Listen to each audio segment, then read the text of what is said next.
What up, y'all? Today I want to talk about benzodiazepines such as Xanax and Klonopin. So, I was heavily addicted to benzos. For me, it was harder to accept that I was not going to take a benzo ever again than it was for me to accept that I wasn't going to take an opiate ever again.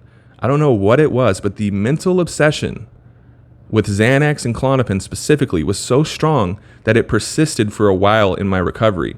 I had to directly address that. Regularly, I had dreams that I was relapsing. And honestly, that was a gift because I would see in my dream, it was never worth it. I would always regret it.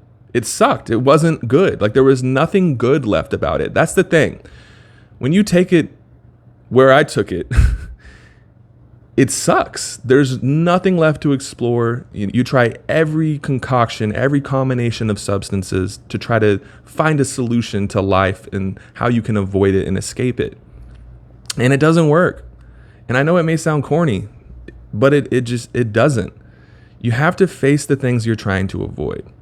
And that's extremely intimidating because it's new, or it was for me. I went down the same path over and over again. This path was beaten. The grass was no longer there. It was dirt, and I could see where it went, but I kept going down it thinking I would get to a different destination. I was like, maybe this time it'll work out. You know, that's the insanity of addiction paired with the mental obsession. And so that was my life. And benzos were a huge part of this loop of going down the same path. I was prescribed them, and I did abuse them. But ultimately, I want to explain what it was like being addicted to benzos. So I was addicted to the euphoria and the relief that I thought I was getting. I would have panic attacks while on benzos. And so for me, that was justification to take more. And I did this nonstop every single day. And so my intention was to avoid emotions. I didn't want to feel. Since I was a little kid, I was so sensitive. And it was so much. It felt like the weight of the world was on my shoulders, straight up, dude. And it was nagging constantly. I felt like the universe was just talking to me and just like, making it very clear that nothing was working out for me, even before I was in active addiction, and I want to touch on that. I had traumatic experiences as a little kid that resulted in me not wanting to be alive. And that feeling was persistent for a long time.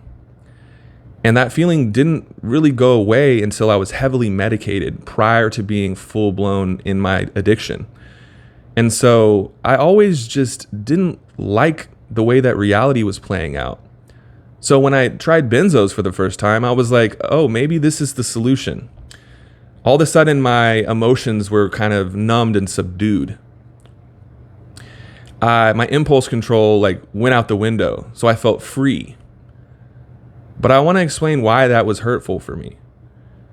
Not addressing the problems in your life creates more. You can stew on it. You can reduce it until it's like this thick paste of just bullshit experiences. And then you just add more to it. You keep adding more and more.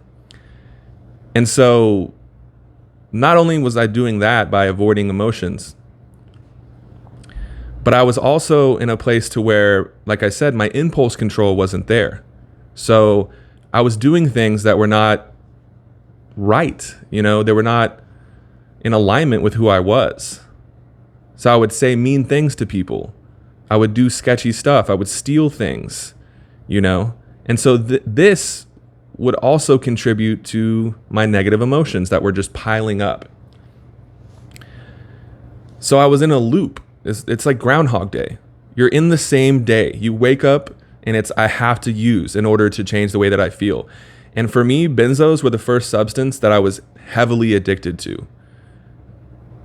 I was more motivated to take benzos than any other substance. And, I was actively addicted to opiates during the same time.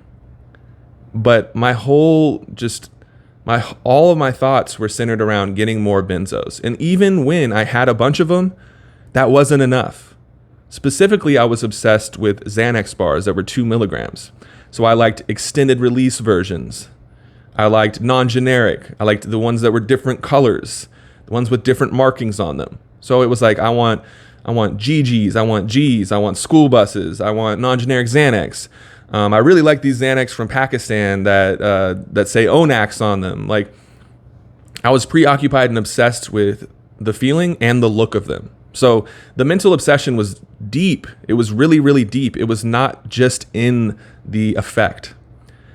And so that's why I think pill addiction in general, but specifically Xanax addiction or Klonopin addiction, can be very, very tricky, because you're preoccupied with all aspects of it, getting it, seeking it out, constantly being in a search for it.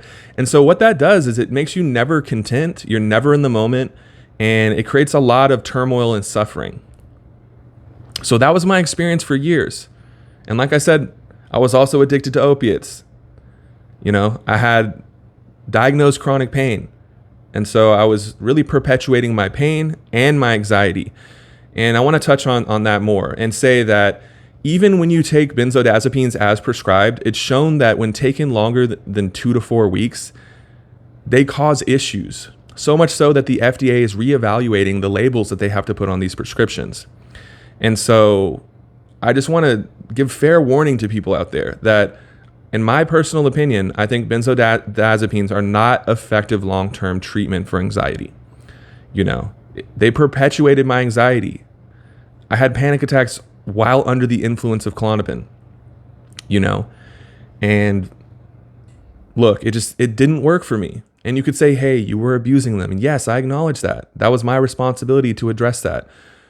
But these symptoms aren't just happening for people that are abusing them. So we need to not stigmatize and demonize addicts because they have the insanity of addiction and the mental obsession, and just acknowledge that, not only is this affecting addicts, it's also affecting normal people who are taking them as prescribed. And so that's why I'm against benzos altogether.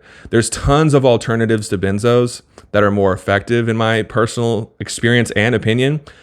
I'm not a doctor. I'm not claiming to be. I'm not encouraging people to stop taking their medication. And I'm not telling people not to listen to their doctor. So I want to touch on this briefly. Another thing about benzodiazepines that becomes really, really sketchy is the fact that you can die from withdrawal if you do it cold turkey. As well, it's very similar to alcohol. So it can cause seizures. It can cause grand mal seizures that result in complications and death. And it can just cause a host of complications. So I just really want to emphasize, how serious benzodiazepines are. It's very casual. They're very romanticized now. A lot of kids are talking about them. And look, I also want to say this, that I would say pretty much almost all of the Xanax bars that are on the streets are going to be fake. A lot of them have research chemical versions of benzos that are unregulated and very sketchy. Okay. And so I just wanted to say that, be very mindful. If you're out in drug culture, you need to use fentanyl test strips.